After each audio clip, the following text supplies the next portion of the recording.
Saudara-saudariku terkasih dalam Yesus Kristus, salam sehat, berkat dari Seminari Mertoy dan Magelang. Saya Romo Yohanes Rizdianto MSF, berbahagia sekali mendapatkan kesempatan untuk bergabung dalam program Imam Mengajar, secara khusus dengan mengambil tema Sakramen Tobat dan Penitensi. Berbicara mengenai sakramen tobat, saya tidak bisa lepas dari tempat ini, dari Magelang, di mana ada banyak gunung, Merapi, Merbabu, Sumbing. Di sebelah sana ada perbukitan Menoreh. Ini sebuah pemandangan yang memberi inspirasi, keterbukaan. Mataharinya cukup, airnya melimpah, udaranya segar. Saya rasa berbicara mengenai pertobatan tidak bisa tidak kita berbicara mengenai membuka diri dan menyambut masa depan yang baru. Demikian setidaknya digarisbawahi dalam Katekismus Gereja Katolik nomor 1455. Saya berawal dari tanah ini, tapi sekaligus dari nomor yang membuka kita akan sebuah keterbukaan masa depan. Siapa yang bertobat, dia membuka masa depan. Saudara-saudariku terkasih, sementara itu, di nomor berikutnya kita sadari bahwa orang yang berdosa itu melukai dirinya, melukai sesamanya. Maka di sini sebenarnya orang yang bertobat, orang yang berdosa itu luka, maka bagaimana bisa disembuhkan? Tema yang sudah dibawakan sebelumnya itu mengenai kerinduan untuk tobat. Nah, sekarang saatnya bertobat, masuk ke ruang pengakuan dosa, mengandalkan kerahiman Tuhan. Persis poinnya di sini, kerahiman Tuhan. Orang yang sakit, orang yang dalam hal ini orang yang berdosa memerlukan penyembuhan. Dia mesti pergi ke dokter. Kalau dia tidak mau membuka lukanya, bagaimana seorang dokter bisa mengetahui lukanya dan bisa mengobati? Inilah inspirasi yang diberikan oleh Santo Hieronymus dalam nomor 1456. Maka saya rasa poin yang kedua adalah kita berani membuka diri, membuka dosa-dosa kita.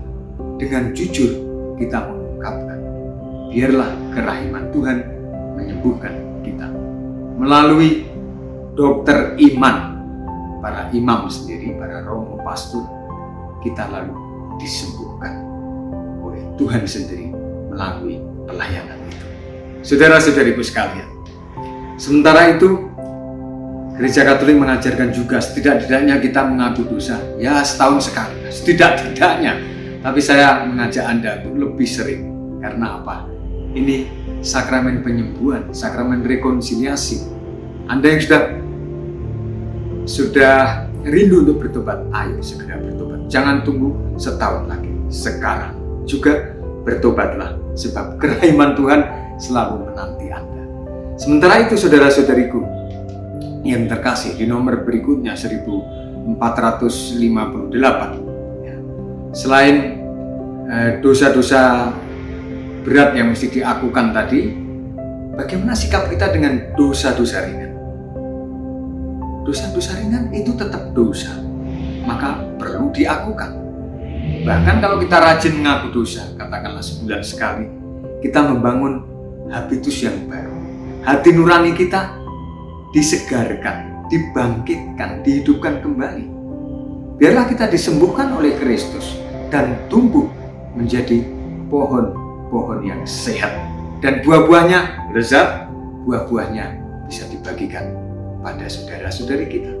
Karena kita sehat, tutur kata kita, cara pandang kita, uluran tangan kita, sapaan kita, dan sebagainya. Maka saya rasa dengan demikian, dengan sering mengakukan dosa, kita bekerja sama dengan Allah yang sebenarnya itu selalu menggugat dosa-dosa kita. Dan kalau kita berani menggugat dosa-dosa kita bersama dengan Allah, kita akan makin bergabung dengan Allah. Kita pasti menjadi pemenang. Kita menjadi penggugat dosa Dan advokat kita adalah Tuhan sendiri, Roh Kudus. Advokatus kita, kita pasti menang. Maka saudara-saudariku sekalian, mari kita makin giat membangun sikap tobat dan kita akan jadi bangkit. Saudara-saudariku yang terkasih dimanapun Anda berada, mungkin di Keuskupan Agung Semarang ini, di Kepikepan Kedu, atau di daerah sekitar sini, atau dimanapun Anda berada. Bicara mengenai sakramen tobat, kita juga ingat satu hal yang terkait dengan itu, yaitu apa? Silih. Ya, di nomor 1459 Katekismus Gereja Katolik, kita diingatkan juga bahwa dosa itu membawa efek sosial, yang membawa dampak, kadang kerugian pada sesama tentu saja. Yang namanya kerugian tentu perlu ganti rugi dari prinsip keadilan, ya. Tentu saja itu perlu adanya ganti rugi. Tapi baik, dalam hal ini tentu saja tidak langsung terkait dengan uang berapa, emas berapa gram, tetapi kita mesti mengganti ruginya dengan silih tadi. Setelah seseorang mendapatkan absolusi di dalam pengakuan dosa, dia bukan berarti lalu selesai. Dia masih menyisakan apa istilahnya, ya, efek-efek dosa, ya, akibat-akibat dosa. Maka setelah mendapatkan absolusi, seseorang mesti makin mendapatkan kesehatan rohani yang penuh. Nah, untuk kesehatan rohani yang penuh itulah penitensi atau silih itu perlu dilakukan dalam rangka untuk mengedukasi seseorang supaya dengan silih itu dia makin juga menjadi sehat, makin solider, bersehati dengan orang yang menjadi korban dosanya itu.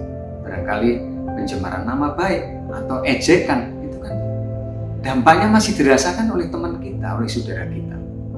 Maka dengan melakukan silih, misalnya saja seperti digambarkan dalam nomor 1460, dengan melakukan silih itu kita akan memperhatikan situasi, ya, misalnya kita mendoakan orang yang kita cederai, kita memberikan derma pada orang yang miskin, berkekurangan, atau karya amal. Barangkali dengan demikian kita membagikan kekayaan kita, jerih lelah kerja kita, dan kita makin turut membangun dunia, sementara dosa-dosa itu merusak dunia. Saudara-saudariku sekalian, pelayanan, pantang dengan sukarela, berkorban, rela berkorban, dan terutama dengan sabar, dengan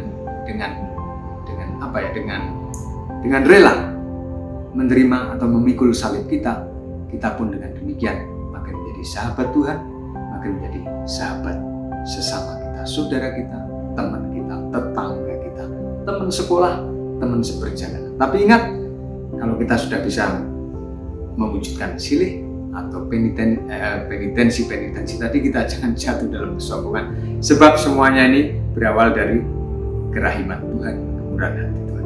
Kristuslah yang memampukan kita untuk melakukan silih itu. Kita bersyukur untuk rahmat pertobatan, untuk sakramen tobat yang kita terima, dan untuk silih yang sudah kita wujudkan. Semoga kita turut membangun dunia seperti kita juga diinspirasi oleh gunung-gunung di sekitar Mertoyudan ini, Merapi, Merbabu, Sumbing, Berbukitan Menoreh, yang turut menyumbangkan air, udara segar, dan tanah subur. Tuhan memberkati. Salam pertobatan.